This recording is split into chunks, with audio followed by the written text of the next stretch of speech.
This is HFY Vanguard, where impossible odds bow to human will. Stand by. Our next tale begins. Larry McCarras had once dreamed of being a hero. Not the cape-wearing, laser-blasting kind, but the rugged space hauler that colony outposts would cheer for. That's the guy who delivered the plasma cores that kept our reactor from melting down, they'd say. But reality had gifted him a sputtering ship, an unwashed uniform, and a lifetime subscription to mediocrity. His ship, the Lucky Break, was currently being held together by duct tape desperation and an unholy number of bypass safety protocols. The oxygen recycler, an antique even by galactic scrap standards, had already failed twice that week. Larry crouched beside it, hands deep in its guts, muttering curses in 3 languages as sparks danced around his wrists. "Come on, baby," he pleaded, banging it with a wrench. The machine coughed, choked, then let out a wheeze like a dying walrus before settling into a rough but consistent rhythm. Larry leaned back and wiped his grease-stained hands on his jumpsuit. Once bright orange, it was now a canvas of soot oil food stains and something vaguely green and glowing. He tossed the wrench into a growing pile of abused tools and slumped into the pilot's seat, narrowly avoiding a half-empty bag of Stellar Puffs. The cockpit of the Lucky Break looked less like a professional bridge and more like a junkie's bachelor pad. Quantum Crunch wrappers spilled from the dashboard. Holographic sticky notes plastered every surface, most of them reading things like, "Don't forget fuel," or "Stop parking in restricted orbits." Idiot. A bobblehead of a Martian dog wobbled endlessly next to a plastic alien stripper figurine. Larry propped his boots up dangerously close to the navigation controls and muttered, "Computer resume, Venusian Vixens, Episode 7. The hologram flickered to life, illuminating the cabin in neon blues and purples. On-screen, scantily clad alien women danced to synthesized drum beats inside a gaudy virtual club. The show had been banned in 3 systems for its inaccurate portrayal of Venusian culture. Larry didn't care. "Accurate or not, Daxa can get it," he said with a grin. Just as things were getting narratively interesting, his wristcom buzzed with all the subtlety of a missile alert. Larry groaned and paused the show. "This better be about a promotion," he grunted. McCarras barked the all-too-familiar voice of his supervisor, Dexter Quimbley. "Where the hell is the Terrillium shipment?" Larry froze. His eyes darted to the small, matte black box resting on the co-pilot's seat. It looked innocent enough. No bigger than a lunchbox. But the biolock shimmered faintly with a light-absorbing sheen, corporate tech, probably military grade, maybe even worse. "Ah, yeah, right here," Larry said smoothly, shoving the bag of Stellar Puffs over the box like that would help. "Just finalizing the flight path, triple-checking coordinates and gravitational anomalies. You know, safety first." Dexter's sigh could have cracked an asteroid. "Don't screw this up. The client wants it at Terrene Station by 18,800 Universal Time, not a minute late, a minute." "I deliver," Larry said, raising a hand in mock salute despite knowing the call was audio only. "On time, every time." Dexter hung up without another word. Larry exhaled, looked at the package, and muttered, "You better be worth it." He leaned forward to the navigation console, still sticky from a spilled energy drink, and began typing in coordinates. Except his fingers, still greasy from the recycler repair, slipped. Instead of hitting 8764, he fat-fingered a combination closer to 8736.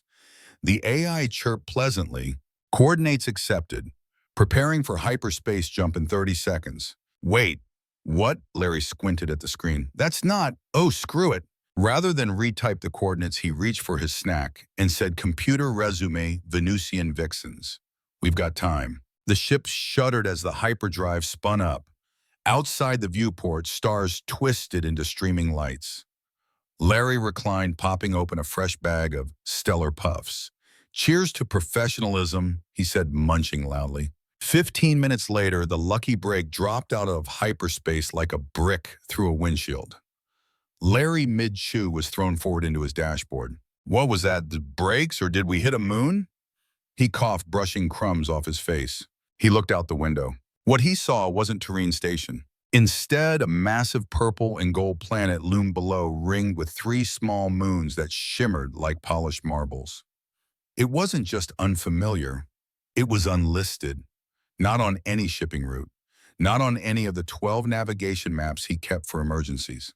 Computer Larry said, voice rising, "Where the hell are we? You have arrived at coordinates 8763-34991, Kashar system." Kashar. That's not even close. The ship's scanner beeped. Atmosphere detected breathable. Gravity Earth standard.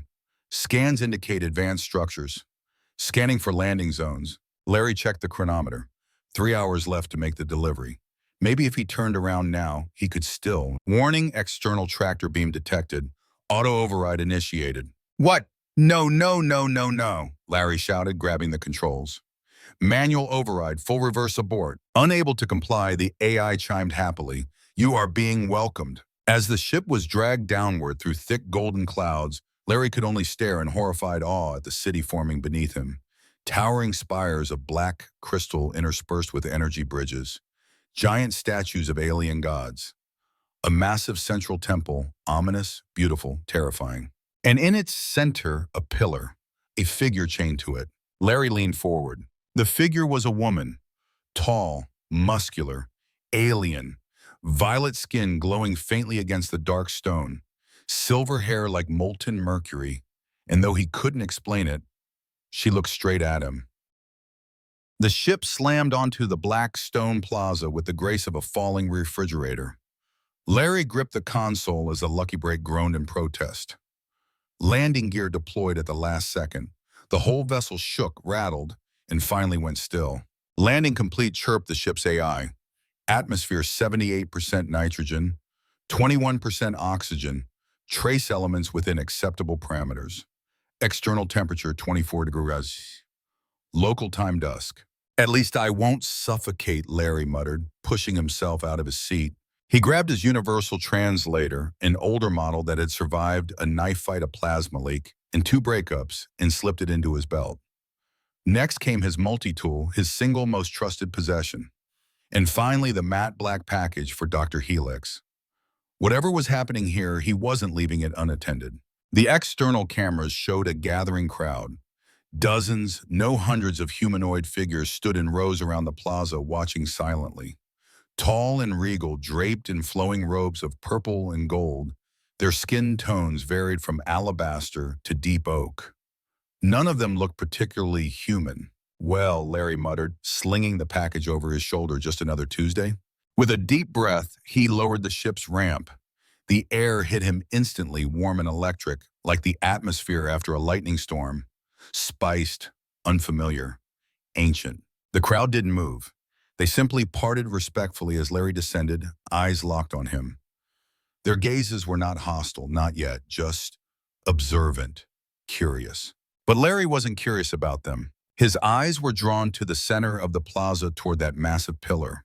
12 robed figures surrounded it, chanting in a language that made his translator crackle and glitch. Arcs of energy swirled around the structure, forming intricate geometric patterns that pulsed with the cadence of their voices. And there chained to the pillar was her, the alien woman. Even from this distance, she was breathtaking. Her skin was a radiant violet, seemingly lit from within. Silver white hair flowed behind her like living silk. Her attire, a ceremonial wrap of white and gold, offered more elegance than modesty, revealing a physique that balanced strength and grace. But it was her eyes that locked him in place, wide golden and unmistakably aware. She was not unconscious. She was not consenting. She was trying to break free. Larry took a step forward. One of the natives intercepted him, bowing low. His voice was heavily accented, but understandable. Outsider, you arrive at a most sacred time.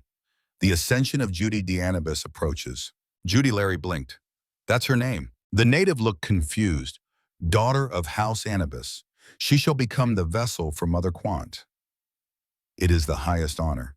Looks more like public torture to me, Larry muttered, stepping past him. The chanting intensified. The pillar began glowing brighter. The chained woman Judy turned her head. Her eyes met his. Not pleading, but warning. Another robed figure stepped forward from the circle. This one held a staff, crowned with a crystal orb. His voice boomed across the plaza with unnatural power. Outsider, you profane the Ascension, depart. Larry stopped. His eyes didn't leave Judy. She shouted something, her Voice melodic yet urgent. Kavar no Shamari. His translator sparked. No clear translation, but the tone desperate, urgent, alive. Yeah, what she said, Larry replied. Listen, where I come from, chaining women to cosmic glow sticks isn't really considered polite. The robed figures raised their staffs. The leader spoke again. She is chosen. Her flesh shall house the essence of Mother Quant. It is destiny. Did she volunteer for this destiny? Larry asked. Inconceivable. Right, Larry said now, standing a few feet from the pillar. And what happens if I say, free her? The lead priest's eyes narrowed. It would be sacrilege. The cycle would break. Chaos would follow. Larry shrugged. I've been told I'm good at chaos. He drew his multi-tool and ignited the plasma blade. Judy's eyes widened. Tiel Nesferatu, she whispered. The translator chirped, you foolish creature. Danger's my middle name, Larry said. Well, technically it's Bartholomew, but I never tell people that. With one smooth motion, he sliced through the chain binding her right wrist. The result was instantaneous. A shockwave of energy exploded from the broken link, knocking Larry flat on his back. The robed priest stumbled. The chanting broke. The pillar roared red with pulsing glyphs that etched themselves onto its surface like fresh scars. Alarms, or maybe war horns, sounded across the city. Cracks appeared in the ground. Larry rolled, coughing. Okay, that happened. Judy, still chained by one wrist and both ankles, looked down at him with fire in her eyes. Not gratitude, fury. You idiot, she spat, now clearly translated. You have no idea what you've done. He scrambled up and sliced through the remaining chains. Judy collapsed into his arms, heavier than expected, dense with alien muscle. Gotcha, he grunted. The plaza descended into bedlam. The chanting had become screaming. Holograms flickered into the air. Images of ancient beings, temples, collapsing planets burning. Can we maybe run now? Larry asked. Judy shoved away from him. You fool, you've doomed this world.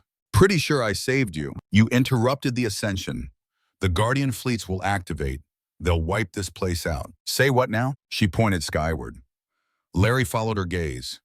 Dozens of ships, sleek, golden glowing, were rising from behind the clouds. Engines hummed with the same energy that had pulsed through the pillar. Oh, hell, we need to leave, Judy snapped. My ship's right there. Larry grabbed her hand and pulled her toward the lucky break. They sprinted through chaos, natives fleeing buildings, shaking statues crumbling. A beam of light lanced down from the heavens and vaporized a tower behind them. Larry slammed the entry pad. The ramp opened agonizingly slow. Move, move, move, he shouted, shoving Judy inside. He dove into the pilot seat and slapped the emergency takeoff. Thrusters roared. The ship screamed in protest. They lifted, barely clearing a collapsing monument. As they punched skyward, Judy strapped herself into the co-pilot seat. Her face was tight with emotion, grief, fury, and something deeper. Where do we go? Larry asked. I was going to go to Turin Station, but if those Guardian things are tracking us, they will be. Through the energy bond. Energy what? Judy grabbed his wrist. The moment they touched, a jolt passed between them. Larry saw flash temples, chains, blood stars. He gasped. You transferred something to me, he whispered. The energy, she said grimly. You broke the ritual. Part of it went into you. Part stayed in me. And now, we're cosmically screwed. We're cosmically bound. They burst through the atmosphere. Outside, the Guardian ships were locking on. Larry shouted, computer initiate, hyperspace jump. Minimum safe distance not achieved. Jump not recommended. Override, he and Judy shouted in unison. Hyperspace jump, engaging in 3, 2, 1. The ship stretched like taffy.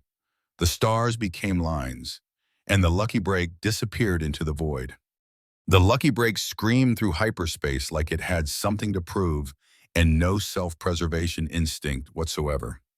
The ship's hull rattled with dangerous frequency, panels flickered, warning sirens screamed in protest. Larry clenched his jaw, gripping the controls. Beside him, Judy sat stiffly, silver hair cascading over her shoulder, golden eyes locked forward but unfocused. Neither spoke for the first few minutes, both absorbing what just happened. Then Judy broke the silence, cold and precise. You've doomed an entire planet. Larry didn't flinch. You're welcome. I was not in need of rescue, she growled, still not looking at him. You were literally chained to a glowing death pillar, with guys in robes chanting ancient doom incantations. It was an ascension, a sacred rite passed down for 10,000 years. I was to become the vessel of Mother Quant, voice of the cosmic goddess herself. Yeah, Larry shot back. Then why did you look terrified when you saw me? That made her pause. She turned to him slowly, studying his face like it was a puzzle that didn't belong in this universe. I discovered the truth too late. What truth? That the ritual wasn't a transformation, it was erasure. My will, my thoughts, my identity, all overwritten by a divine presence. I would cease to exist. Larry blinked. And you were just gonna let it happen. Judy looked away ashamed. I was raised for it, trained since birth. My entire life was designed around a single outcome. Until you interrupted. He stared at her for a long moment. You're welcome. You still doomed us. They fell silent again. The only sounds were the distant hum of the hyperdrive and the occasional spark from a console that probably needed attention hours ago. Then without warning, the ship lurched. Larry swore and checked at the stabilizers. Something's off. The system's bleeding energy. Judy leaned over, studying the display. When her shoulder brushed his, a pulse ran through them both. A soft glow lit the space between their skin gold from her blue from him. They recoiled. That, Larry said, is deeply unsettling. It's the bond, Judy muttered. The energy of the goddess. It's unstable. Part of it transferred to you when you broke the ritual. Now it's trying to balance itself through contact. So we're like radioactive soulmates, more like cosmically contaminated liabilities. Romantic. She sighed and pointed to a nearby system on the nav screen. There. Chronosphere 9, an independent trading outpost. Low profile, no Anubis patrols. Larry raised an eyebrow. How does the goddess in training know about shady smuggler moons? My education was comprehensive. He grinned. Now that's hot. Judy shot him a glare that could freeze suns. Setting course, Larry said, punching it in. ETA 15 minutes, assuming we don't explode. They fell into awkward silence again. The glow between them had dimmed but hadn't vanished. It shimmered faintly like a string tethered between their chests. Larry finally asked the question, gnawing at him. Is this bond thing gonna kill us? Judy hesitated. Best case, she said, I slowly lose what remains of the divine spark. You slowly burn out from carrying energy your species wasn't meant to touch. Worst case, cosmic detonation, possibly taking out several star systems. Larry exhaled. Cool, no pressure. There may be a way to stabilize it, she offered reluctantly. Equal transfer of energy, regular contact. Larry turned slowly. Are you saying we have to keep holding hands? It's not intimate. It's metaphysical regulation. Oh, it's intimate. Judy turned a deeper shade of violet. Don't make this worse. Too late, he said, gesturing to the console. We're way past worse. We're practically space married now. The ship exited hyperspace with a jolt, revealing a ragged moon riddled with cities built on top of ancient ruins. Chronosphere 9 was a chaotic sprawl of trade hubs, refugee camps, pirate havens, and black market wonders. Charming, Judy muttered. I've seen worse, Larry said, usually in the mirror. They descended into the lower sectors where the sensors wouldn't be noticed. The lucky break landed with a metallic shriek that would have made a shipwright weep. Smoke curled from the thrusters. Several panels detached themselves with a sad clink. Yeah, Larry said. We're not going anywhere until that's fixed. Judy rose, brushing dust from her makeshift clothes. She changed into a black jumpsuit found in storage, cinched at the waist with some cabling. Somehow, even in borrowed rags, she moved like royalty. I'll get us a mechanic, Larry said, and some food that doesn't come in paste form. She nodded, wrapping a cloak over her hair. And I'll avoid drawing attention. But attention found her anyway. As they stepped into the bustling street, beings of all species paused to stare. Some in awe, some in fear, others in greed. Subtle, Larry said. You're practically glowing. We need to be quick. They navigated the twisted alleys until they reached a low-lit tavern that smelled like fried engine grease and ambition. The orbital DKP, said the flickering sign.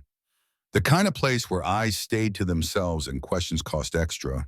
Perfect. They slid into a private booth at the back, ordered food that might have once been meat, and didn't speak for a while.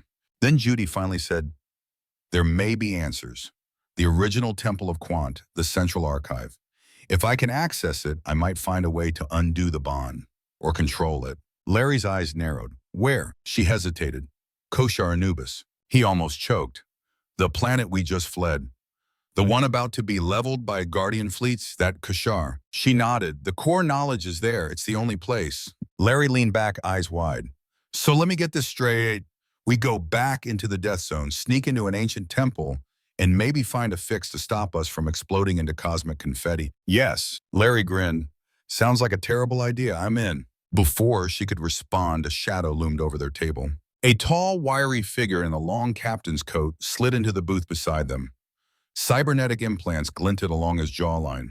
One eye was a mechanical orb that whirred as it focused. Well, well, the man said. If it isn't the harbingers of galactic calamity. Larry tensed. His hand drifted toward his blaster. Friend of yours, Zach Loros, Judy said warily. Information broker, formerly 50 other things. Relax, Zach said, hands up. If I wanted to turn you in, I'd already be cashing the bounty. There's a bounty, Larry muttered. I feel flattered. Zach smirked. You should, worth more than a minor moon. He leaned in. You two have kicked the hornet's nest of the high houses. But I can help, fix your ship, get you into the archive, and keep you breathing. In exchange for, Judy asked. Zach smiled. A delivery, simple, but time-sensitive, Larry groaned. You want the cosmic catalyst and a half-fried goddess to do your courier job. Think of it as paying off karmic debt. They looked at each other. They had no allies, no answers, no time. Larry sighed. What are we delivering? Zach slid a small, black orb across the table. It pulsed with energy, familiar energy. A memory core, he said, from the last vessel, one who tried to break the cycle. Judy stared at it, expression unreadable. And somewhere deep inside both of them, the bond pulsed again. The memory core pulsed on the table, small and unassuming, yet radiating the kind of quiet menace that made even hardened smugglers flinch. A sphere no larger than a clenched fist, it shimmered with light that didn't just glow. It breathed like it had a heartbeat of its own. Judy didn't touch it. She just stared. That's divine energy, she said flatly. Bound, preserved, ancient. Zach Loros smiled, resting his chin on his gloved knuckles. Correct. It contains the consciousness of the last vessel, the one who tried to end the cycle you two just disrupted. Larry leaned closer, squinting. Wait, consciousness? You mean like her memories? More than that, Zach said. Her essence, her mind, her divine imprint. Judy's voice was tight. That shouldn't exist. Exactly, Zach said. She found a way to resist the overwrite, to stay herself. And now she wants to talk to you. Larry blinked. It's a talking space ball. Zach chuckled. Rudimentary interpretation, but not entirely wrong. Larry nudged Judy's elbow. Hey, you're the half-goddess. Want to take this one? Judy finally reached forward. Her fingers brushed the surface, and instantly the lights in the tavern flickered. The room went silent. A projection burst from the orb, hovering midair spirals of data, glyphs, energy, pulses in a dozen dimensions at once. They coalesced into the form of a woman not entirely corporeal. Her features were beautiful, timeless, and utterly exhausted. She looked like Judy, but older, hardened, sad. Vessel confirmed, the echoing voice spoke. Catalyst confirmed. Integrity of bond fractured. Probability of collapse 78%. Who are you? Judy asked, her voice lower now. The projection tilted at her head. I was Ela Day, last vessel of Mother Quant, bound to the catalyst Eris Katio, terminated during forced ascension. Final directive, break the cycle. Larry raised an eyebrow. Wait, so this isn't the first time someone tried this? No, Ela's projection answered. There have been others, hidden, buried, purged from the archives. You are the first to survive the merge. Judy looked down. We're not fully merged. Exactly, Ela said. You exist in a liminal state. Dual beings unbalanced. Dangerous. Larry folded his arms. Yeah, we've heard the whole you might explode and vaporize 12 systems thing. There is a path, Ela said, but it is closed. The archive of Quant contains the full ritual both to ascend or to terminate the divine thread. The same archive in the temple on Koshar Anubis, Judy whispered. Ela nodded. But be warned, others know now. The Guardians, the High House, they will come. You are the anomaly they feared. With that, the projection began to disintegrate, dissolving into soft motes of light. Wait, Judy called. What happens if we try to complete the merge? Ela's fading voice lingered like a dream. You may become what we were meant to be, or what they feared. Then silence. Zach slowly picked up the memory core. Well, that was dramatic. Larry stared.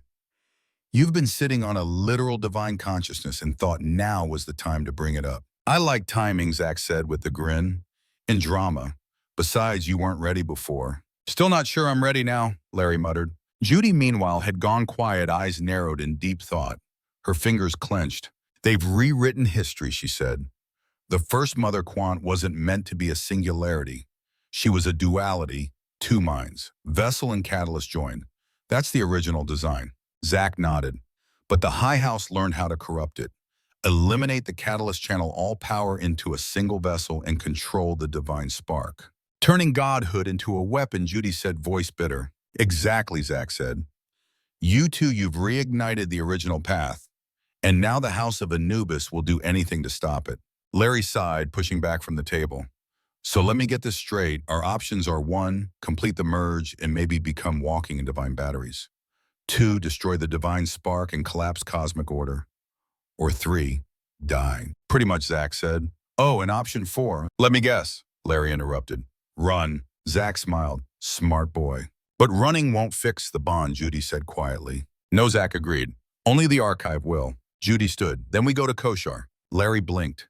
Did you just, after all that running, we're going him back? Judy turned to him, golden eyes intense. We need answers. And if the original ritual is there, then so is our only chance at surviving this bond. Zach pulled out a small data chip and slid it across the table.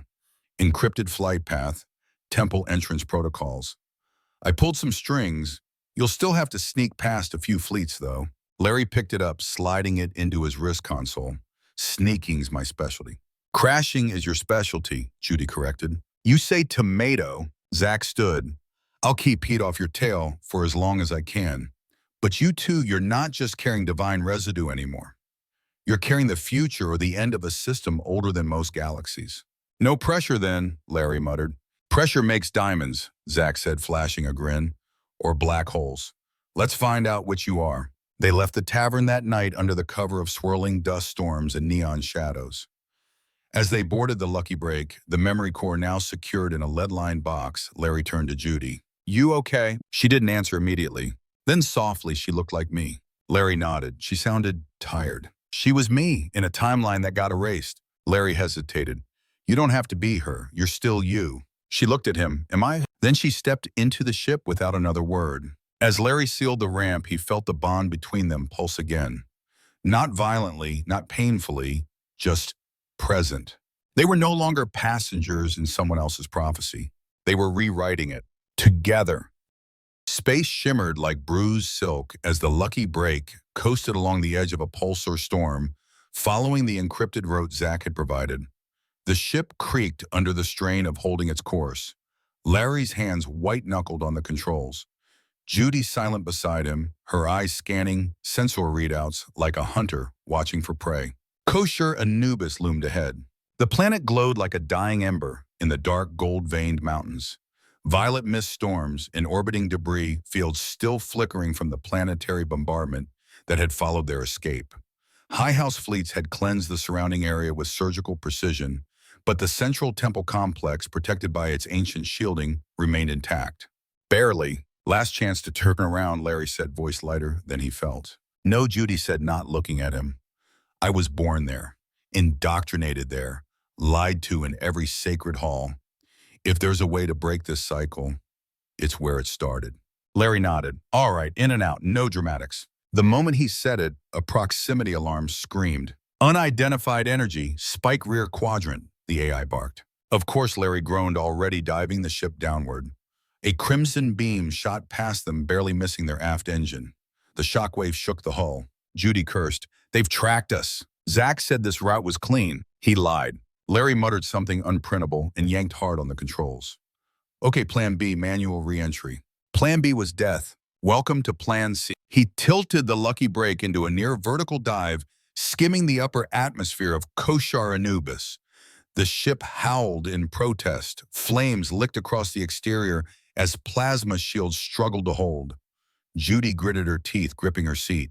This is insane. Insane is my primary language. They punched through the upper layers of cloud-dodging debris from shattered orbital structures. A sharp turn later, and they were in visual range of the temple, an enormous structure half buried in violet sand flanked by obsidian obelisks, humming with dormant power. There Judy pointed. Behind the eastern ziggurat hidden entrance only initiates knew of it. On it, Larry said, deploying the landing gear mid-slide. The ship crashed onto the sand, skidding violently before coming to rest half buried in dust. Smoke trailed from its rear engine. Larry leaned back in his seat, dazed, stuck the landing. Judy gave him a deadpan look. You hit the planet? Details. They gathered supplies, multi-tools, emergency beacons, the memory core, and exited the ship under the cover of swirling dusk winds. No immediate pursuit, no patrols, just the low hum of a broken god's shrine waiting in silence. The entrance was hidden behind a crumbled statue, Mother Quant's face half erased by time and weather. Judy found the embedded glyph panel and pressed her palm to it. The stone shimmered and melted away. A dark tunnel yawned before them. Larry clicked on a light. After you, your almost divineness. She shot him a look and descended. The path wound downward, deeper than Larry expected beneath the planet's surface. Smooth carved walls lined with inlaid gold pulsated faintly with light. They passed murals depicting the Ascension, the vessel rising, the catalyst, consumed the crowd cheering. The same pattern repeated across millennia. They made this a religion, Larry said, disgusted. Judy's voice was soft. No, they made it a prison. Finally, they reached the archive. A circular chamber, vast and silent. Floating crystalline data pillars circled a central platform that shimmered with unspent divine energy. At the heart of it stood the true altar, sleek, ancient, humming with restrained power. Judy approached it slowly, the memory core cradled in her hands. Larry lingered behind, staring at one of the murals. The vessel, her face stoic, beautiful. The catalyst blurred, always nameless. Funny, he muttered. The guy who dies never gets a statue. Judy didn't respond. She placed the core on the altar. Instantly, the room came alive. Glyphs burned across the floor. The pillars rotated, aligning with unknown constellations. A projection of Elide appeared brighter and clearer, now surrounded by rotating symbols. Judy raised her hand and the light flowed into her palm. Lines of code ritual sequences, genetic locks, star-aligned conditions streamed into her mind. She gasped, staggered back. Larry caught her. I'm fine, she whispered. I see it, all of it, the entire cycle, every vessel, every catalyst, all of them, burned. Larry swallowed. Is there a way to stop it? Judy looked at him. Yes. She stepped onto the platform. Light engulfed her pure golden divine. But unlike before, it didn't suppress her. It flowed around her, through her, with her. Then she turned to Larry. Join me. His eyes widened. What? I can initiate the true ritual, the dual ascension, but it has to be willing, full trust, full vulnerability. Judy. I'm just a guy who delivers boxes and forgets his lunch. You're more than that, she said firmly. You broke the chain. You saved me. And part of her lives in you now. You're not just a catalyst. You're the key. Larry hesitated. Then slowly he stepped forward. Their hands met over the memory core. Power surged between them, not just raw energy, but memory, sensation, history. Larry saw her life flash through him, childhood training, isolation, terror. She saw his loneliness, sarcasm, masking pain, the desperate longing to matter. The bond between them ignited, this time not in chaos, but in harmony. Glyphs rose around them like orbiting moons. And just then, because fate never allows perfect timing, alarms blared. Footsteps echoed in the tunnel behind them. Judy gasped. They found us. Larry looked toward a dark hallway, hands still locked in hers. How? The core, she said bitterly. It's broadcasting our location, a beacon. Of course it is. They disengaged from the ritual, the glow dimming but not vanishing. From the tunnel came 6 figures cloaked in black and gold armor. Elite Anubis guardians. At their head, High Priest Narul's staff crackling with restrained power. Vessel, he bellowed. Step away from the heretical device. Larry instinctively stepped in front of her. We're having a moment here, Narul sneered. You've perverted the cycle. You will not escape again. Judy lifted her chin. You don't understand. We're not escaping. We're finishing what you corrupted. Narul raised his staff and the battle began. The temple chamber detonated into motion. High Priest Gnarl raised his staff and released a crackling beam of golden energy. It struck the floor beside Larry, sending molten shards of stone flying in every direction. The impact threw him sideways, and only Judy's telekinetic shield summoned instinctively saved him from being incinerated. Guardians surged in from all sides, weapons glowing with divine heat. Their eyes burned with zealotry, unmoved by reasoned diplomacy or any reality outside the Order's doctrine. "Fall back to the dais," Judy shouted, dragging Larry behind a floating glyph pillar. "Great plan." Larry coughed, singed but alive. "Take cover behind the thing, channeling the power of a dead goddess." "Not dead," Judy corrected. "Stolen." Energy blasts exploded overhead. The altar platform pulsed like a living thing, responding to the chaos, recognizing the bond they had only just begun to activate. The fractured light of their shared energy flared again between them. Gnarl advanced, his face contorted in divine rage. "Return to your rightful fate, vessel. In the catalyst he was never meant to survive. Your continued existence is the greatest blasphemy of all." "You're not wrong, Larry said, firing back with a stolen plasma pistol.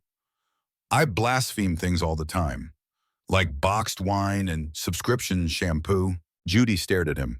"What I talk when I'm nervous." "Less talk," she snapped. "More merge." "Merge as in merge our minds and souls in a potentially reality-ending fusion." "Exactly." Cool, casual. Totally calm about that. The Guardians regrouped, forming a circle around the dais. Their weapons glowed brighter, forming a containment field, a trap to sever the connection before it could complete. They knew what was happening, and they were terrified. Larry turned to Judy. "Let's say we do this, merge, best case scenario." She hesitated. "We survive," she said, "but not as we are. It won't just be a connection, it'll be everything. Memories, thoughts, feelings. No secrets, no barriers." Larry stared. "No barriers," he echoed. She met his gaze, complete unity. And worst case, she didn't answer, which was answer enough. Another blast rocked the platform. Gnarl's voice rang out. "You have seconds left. Submit or be destroyed along with your heresy." Larry reached into his pocket and pulled out a stellar puff. He popped it into his mouth. Chewed, swallowed, then looked Judy square in the eye. "You know something?" "What?" "This is officially the weirdest delivery job I've ever done." And he took her hand. Instantly, the chamber exploded with light. Golden and blue energy spiraled from their clasped hands, lifting them into the air. Glyphs carved themselves into their skin. The memory core rose with them, spinning violently as it synchronized their pulses. Time slowed. The Guardians screamed, firing blindly, but the bolts vaporized before they reached the newly forming cocoon of light. Inside it, Larry's and Judy's consciousnesses collided. He was 5, hiding under a table during a family argument.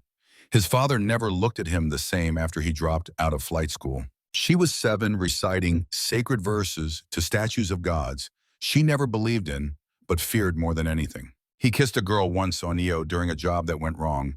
He never told her his real name. She watched a catalyst be executed during a training simulation and was told it was mercy. He wished once that someone would need him enough that he couldn't run away. She wished every day that someone would save her before she became nothing. Outside the cocoon, chaos reigned. The altar cracked. Pillars floated from their bases, spinning wildly. Gnarl howled a final incantation, raising his staff high, ready to channel the combined energy of the Guardians into one catastrophic strike. "End them," he roared. "Purge the defilement." And then Zach Loro stepped out of the air. Literally, a shimmer like broken glass split space next to the altar, and Zach emerged from the fold. His coat flared behind him, his cybernetic implants glowing bright as stars. In one hand, he held a pulse detonator. In the other, a memory spike interfacing directly with the temple's data stream. "Miss me, zealots." Gnarl's eyes widened. Yup, Zach said, and jammed the spike into the dais. The chamber's light shifted from golden rage to neutral white. Systems flickered. The containment field collapsed. "Just bought you 30 seconds. Zach shouted up at the cocoon. "Don't waste it." Inside the energy sphere, Larry and Judy hovered midair, connected now in every sense. Their bodies trembled as the final glyph etched itself across their joined hands. They could feel the power pooling, roaring, waiting for direction. Then the choice came. Not spoken, not external, but felt at the core of their bond. 3 paths. Ascend and become the new face of Godhood. divine, powerful, but no longer entirely human. Destroy, disperse the energy, forever ending all future vessels, destabilizing cosmic order. Fuse, attempt true duality, not divinity, not destruction, but a balanced connection. Catalyst and vessel together. Larry turned to Judy in their shared mind space. I know what I want, he said. What she whispered. You, whole, free, and choosing your own damn life. She stared, and for the first time her eyes filled with tears. So do I. They chose. Together. Outside, the cocoon burst, releasing a shockwave of radiant light that leveled every guardian in the chamber. Their weapons shattered. Their connection to Mother Quant was severed in an instant. Gnarl collapsed to his knees, screaming in disbelief as the staff in his hand turned to ash. The altar cracked down the middle. The memory core burned white, then disintegrated, its purpose fulfilled. And from the dust, Larry and Judy stood, still themselves, still linked, but not divine, balanced, whole. Gnarl crawled toward them, a broken man. You fools, he rasped. You've destroyed everything. No, Judy said, her voice steady. We've restored what was stolen. Larry nodded. Also, you are under arrest, emotionally. Zach approached, grinning through the smoke. Well, that was very flashy. You're welcome, Larry said. Zach's smile faded a bit. But you've painted a target the size of a planetary ring on your backs. Judy turned to him. Then let them come. Larry cracked his neck. We've got a ship. We've got each other. And we've got a galaxy that could use a little more heresy. They walked out of the ruined temple together, catalyst and vessel not chosen, not controlled, but freely bound. The ruins of the temple burned behind them, glyphs still flickering in the air. Ancient walls groaning as the divine circuitry that had powered them for millennia unraveled into nothingness. Judy didn't look back. She had spent her whole life facing forward toward a fate she never chose. Today, for the first time, she walked away from it. Beside her, Larry held steady, still half covered in dust and half smiling, like he just dropped off a pizza instead of rewiring the fate of the galaxy. You sure it's dead, he asked, glancing back at the broken altar. It wasn't alive, Judy said, her voice distant. Just programmed. Just repeated. And now the loop is broken. They reached the landing site where the Lucky Break sat awkwardly in the sand like a drunk, trying to look casual after falling down a flight of stairs. One engine smoked. The ramp was stuck at an odd angle. A bird-like scavenger squawked and flew off its roof as they approached. God, I love her, Larry said, patting the hull. She's a disaster. Like me. She needs more help than a bandage and duct tape, Judy said. She's not the only one, Larry muttered. They entered the ship, and the moment the airlock sealed, Judy slumped into the co-pilot's chair and closed her eyes. Not out of fatigue, but from something deeper. Talk to me, Larry said, voice low. She opened one golden eye. You're not worried I'll smite you. I'm counting on it. It might fix my back. She smiled, faint, weary. I can feel the bond stabilizing. Whatever we just did, it worked. The energy no longer surges randomly. No more spikes. No more burnouts. But it's still there, he guessed. She nodded. It's not power anymore. It's presence, memory, connection. Us. Yes, Larry nodded slowly. Good. I was worried I'd wake up and you'd be gone. Just a glowing silhouette with perfect cheekbones. I'm not going anywhere. A long silence passed between them, not awkward, just real, honest. Then the comms crackled. Zach's voice came through, grainy but clear. Catalyst vessel, you're still alive. Damn, that's impressive. Larry flicked a switch. Define alive. You've just nuked the spiritual core of the High House's authority, Zach said. Half the galaxy's gonna come looking for a scapegoat. The other half's gonna want to worship you. Great, Larry muttered. Either crucified or canonized, no in between. I suggest neither, Zach said. I've uploaded coordinates to a rendezvous point outside the Heraxis Drift. No patrols, no politics, just breathing room. You'll need it. What about you? Judy asked. Zach hesitated. My role here is done. I was the last remnant of the old pattern. You two, you're something new. Larry leaned closer to the mic. You sound like a man who's about to do something irreversible.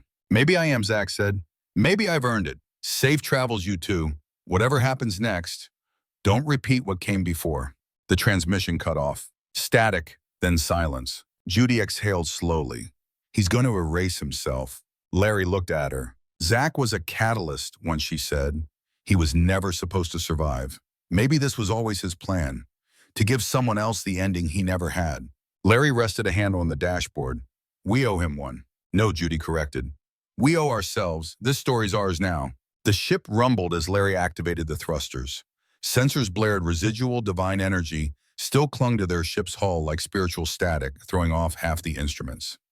Judy adjusted a few controls, calming the system with a touch. Then they launched. Through the atmosphere, past the shattered moons, out into the stars towards something undefined, untamed, and free. A week passed. They avoided major trade routes, dived through old asteroid fields, slept in turns, or sometimes not at all. During the third hyperspace jump, Judy woke from a dream, screaming in a language Larry didn't recognize until he realized it was his name, twisted by her old tongue. They didn't talk about it, but the bond pulsed stronger with every passing hour, not with danger but with depth, like roots entangling beneath the soil. One night, they sat in the cockpit watching a binary star system collide in the distance. It was silent, beautiful, horrifying. Aren't you scared? Judy asked quietly. Larry shrugged. Of what? Imploding from divine feedback, accidentally sparking a second galactic war, falling for someone genetically engineered to replace a goddess. Her voice was small, the last one. He turned to her, eyes soft, terrified. She didn't answer. She didn't need to. Her hand found his not out of obligation but choice. The bond responded, glowing steady, balanced. Meanwhile, across the stars, the high houses erupted in panic. Without Mother Quanta's presence, their influence waned. Temples darkened. Pilgrims found their prayers unanswered. The balance of power shifted. Civilizations once ruled by fear began asking questions. Rebellion sparked, all because one catalyst refused to die and one vessel chose to live. And in a distant academy on a planet neither of them had visited before, a girl with lavender skin and golden eyes sat beneath an artificial tree, sketching spirals she didn't understand. A boy passed by and paused, confused. I've seen that pattern before, he said, pointing at the drawing. The girl looked up, startled. You have, I dream it, always two spirals, twisting, merging, becoming one. She stared at him. Something unspoken passed between them. A spark, a familiarity, a beginning. Back aboard the Lucky Break, Larry sat in his chair watching Judy as she calibrated the ship's power systems. You know, he said, if the universe ever decides to stop trying to kill us, I think I'd like to go somewhere with beaches. Beaches, yeah, sun, sand, minimal cults. She smiled, brushing hair from her face. I'd like that. And maybe we, I don't know, just exist for a while. No gods, no chaos, just us. Exactly. The ship drifted into the black engines, quiet, the future uncertain, the bond eternal. The planet was nameless, just a patch of blue and white nestled in the far outer rim. No satellites, no settlements, no war. When Larry saw it through the viewport, he simply said, looks like no one's bothered it yet. Perfect. They landed in a quiet bay, the water still and silver under the light of a dying star. Waves lapped at black sand. The air smelled clean, like a world untouched by ambition or blood. Judy stood barefoot at the shoreline, letting the surf curl around her ankles. Her golden eyes were distant, reflecting the sky. Behind her, Larry lit a makeshift fire using driftwood and a plasma torch. The fire crackled like it belonged to a simpler time. You've been quiet for hours, he said finally. I needed silence. Too much divine data rattling in your skull. No, too much emptiness. She turned slowly, her long hair blowing like a banner of rebellion in the breeze. It's gone, Larry. The God voice, the mother code, the impulse to kneel, to ascend, to consume. It's all gone. Larry studied her carefully. That's good, right? I don't know, she admitted. It feels like losing gravity, like I was standing at the edge of the universe and someone turned the stars off. Larry poked the fire with a stick. You're still glowing a bit for what it's worth. She smiled faintly. Leftovers, residual energy. I'm more human now than I've ever been. He looked at her brow, furrowing. But you're not just human, are you? No, she said. And I never will be. She sat beside him, close but not touching. The warmth from her skin was like standing near a forge, comforting but powerful. I spent most of my life being sculpted into a tool, she whispered. Everything about me was selected, voice gate, even dreams. The temple monitored my pulse as I slept. When I cried as a child, they noted the pitch. It wasn't nurturing, it was calibration. Larry didn't say anything. I never had a choice, she continued. Until the crash. Until the dumb courier who thought ancient ruins were just rock museums with bad lighting. He snorted. But even now, she said, a voice tightening, even after the merge after breaking the chain, there's a part of me that still wants it. Wants what? To ascend, to become something more. Not because I believe in it, but because it's all I've ever known. That hunger, that gravity. Larry tossed another log onto the fire. Want to hear something stupid? She nodded. I think wanting to be more isn't wrong. I think we all want that. But being more doesn't mean being above. It just means choosing who you are. She looked at him. That sounds like something a catalyst would say, she whispered. He laughed. Nah, I'm just a guy with a ship that doesn't land straight. They sat in silence a while, the fire popping beside them. Then she asked softly, do you ever wish I wasn't what I am? He turned to her. What are you? She blinked. I'm a vessel, a weapon, a lab-grown daughter of a machine religion, a half-deity stitched together by monks who thought love was a virus. He shrugged. You forgot one thing. What? You're mine. Her eyes went wide. Larry held her gaze. Not like possession, like choice. You chose to stay with me, to bond with me, to be you, not what they made. And I choose you back. Vessel goddess, whatever you're you, and that's enough. She leaned in close enough to feel the heat of his breath. Even if I break again, she asked, I'll glue you back together with duct tape and sarcasm. She laughed genuinely this time, a sound full of her.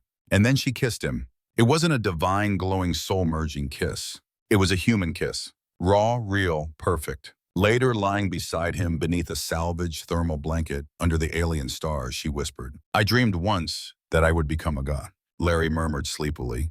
How'd that go? I turned into light, she said, and then vanished. He yawned. Sounds lonely.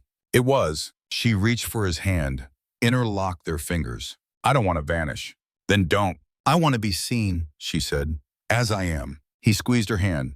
Then keep choosing that every day. She smiled into the dark. You really are a terrible courier, you know.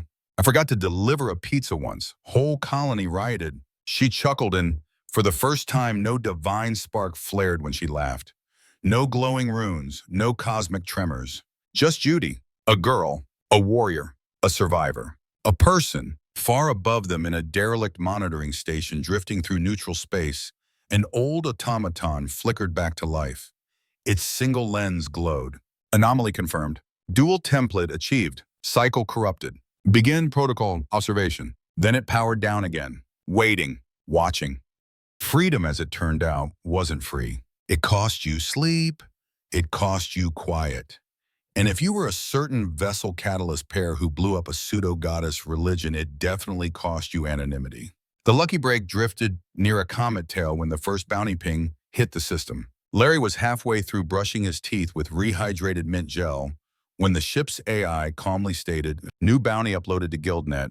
Target Judy Veylan, alias the Broken Vessel. Sub-target Larry Macaris, alias the Catalyst Error. Price 7.2 million credits alive. 4.5 million dead. Larry spat into the sink. Well, at least we're worth more breathing. Judy stood in the doorway, arms crossed. They got my cheekbone angle wrong. You're what? She pointed to the bounty image. That's my left side. I told them the right one is more dramatic. Larry sighed. We're being hunted across 5-star systems, and your issue is photosymmetry. I'm multi-dimensional. I have standards. Their comm system buzzed. Zach's old encrypted channel. Larry opened it. Didn't take long, said a deep voice. Zach, Larry asked. Nope, came the reply. I'm Merrick Gall, Zach's backup plan. Larry frowned. Why does Zach always have backups? Because he trusted you. Wow, clearly a bad call. Merrick continued. You need to move. The bounty's not just attracting freelancers. The houses have activated their privateer fleets. You're about to become the excuse they needed to justify war. War on what? Judy asked, stepping closer. On each other. And on anything that questions the cycle. Larry groaned. Knew we should have picked a planet with fewer comets and more Wi-Fi. There's a safe house, Merrick said. Outer quadrant. Dead zone, precursor tech buried underneath. It messes with sensors. You'll be ghosts. Judy narrowed her eyes. And why help us? Because Merrick replied, I saw your ritual. The true merge. You two changed the equation. It's no longer catalyst equals martyr and vessel equals machine. You're undefined, and undefined things are dangerous, but they're also interesting. The signal cut. Larry turned to Judy. Well, you heard the man. We're interesting. Interesting gets you dissected, she muttered. They jumped twice in 6 hours. Avoided a mercenary ambush near the Loron cluster. Sent a pirate fleet into disarray by dumping garbage laced with quantum lures. But they were tired. Running wasn't freedom. It was survival with a longer leash. One night in a narrow canyon beneath the surface of a crater moon, Larry finally broke. I miss not being important, he said, leaning against the hull. Judy sat beside him. Me too. I used to wake up and my biggest worry was whether I'd forgotten a shipment of nutrient cubes. Now it's, will I be burned alive by religious fanatics or assassinated by someone with a cool nickname and a plasma whip? She laughed softly. You've adapted. Have I? 'Cause last night I seriously considered hiding in a trash chute for 6 hours. She looked at him. Then let's stop. Larry blinked. Stop running. Stop reacting, she said. We've been defending, escaping, dodging. He raised an eyebrow. You suggesting we go on offense? She smiled. I'm suggesting we interrupt the pattern. Again. He blinked, then grinned. Gods, I love it when you talk tactical rebellion. The next day they did the unthinkable. They answered a bounty ping. A trap, yes, but one of their choosing. Location, a drifting diplomatic station called Vale Point. Neutral ground, high traffic, good visibility, bad idea. Perfect. They walked in through the front entrance, dressed in reconfigured jumpsuits, hair slicked and eyes defiant. A dozen bounty hunters spotted them. 10 reached for weapons. Only 3 made it before Judy flicked a finger and reversed the oxygen levels in the room. Larry leaned casually on the bar. We're here for the attention, he said. The barkeep stared wide-eyed. Tell them all, Judy added. We're not hiding, we're not gods.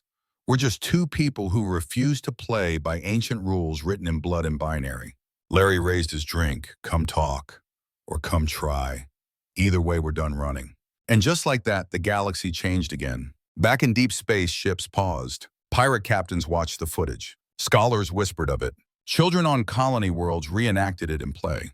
2 names, Catalyst and Vessel, not spoken with fear or reverence, but curiosity.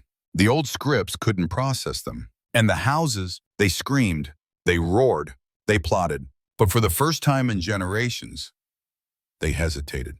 Because they had no script for this. No plan for 2 rebels who didn't want to rule or die or transcend, but just to be. That night on Vale Point Station, Judy and Larry sat on the observation deck, legs dangling over a glowing energy rail, watching the stars. They'll come for us again, she said. Of course. We might not survive. Probably not. She turned to him. Still worth it. He looked at her warrior vessel, firebrand and girl. Every second he said, especially the parts with you. The sky cracked open. Above the neutral moon of Talveris, where peace summits once took place, a rift bled golden light into space, spiraling, churning, unnatural. Every ship in orbit powered down. Engines failed. Weapons fizzled. Time itself stuttered like a tape caught in a cosmic loop. They had been summoned. Not by the houses, not by any mortal government, but by the source, the origin code, the thing behind the gods, the truth they never wanted found, and it wanted Judy back. Inside the main chamber of the Lucky Break, every screen blared with ancient symbols Larry couldn't understand, but Judy could. Her hands trembled. It's the real source, she whispered. Not the church, not the programs, not even Ila Dei. Larry stared. What do you mean? This is the first system. The code that started it all. Before temples, before vessels, before rules. And it wants you, it wants us. On the monitor, words formed translated across hundreds of languages simultaneously. Return, ascend, reclaim the design. Larry folded his arms. Design can suck it. Judy smiled faintly, but it was shaky. It's tempting, isn't it? She said softly. One thought, and I could rewrite star paths, heal planets, erase death. I could be everything they dreamed I would be. No more war, no more sacrifice. He nodded. But you'd be alone, always alone. Her voice cracked. What if I could fix everything? He stepped forward, placed his hand on her cheek. Then it wouldn't be real, because if it's not your choice, it's just another prison. The ship shook violently. And then the universe bent. Suddenly they were standing not on the ship, but in a place outside space. A cosmic throne room, infinite, cold, beautiful. Before them, a spectral figure of pure data flickering between faces, each one a former vessel. Hundreds, thousands. Their voices overlapped in harmony and horror. You have broken the cycle. Judy stood tall. I know. You have become undefined, unbound. Larry waved. Hi, big fan of free will. One last offer, ascend, unite.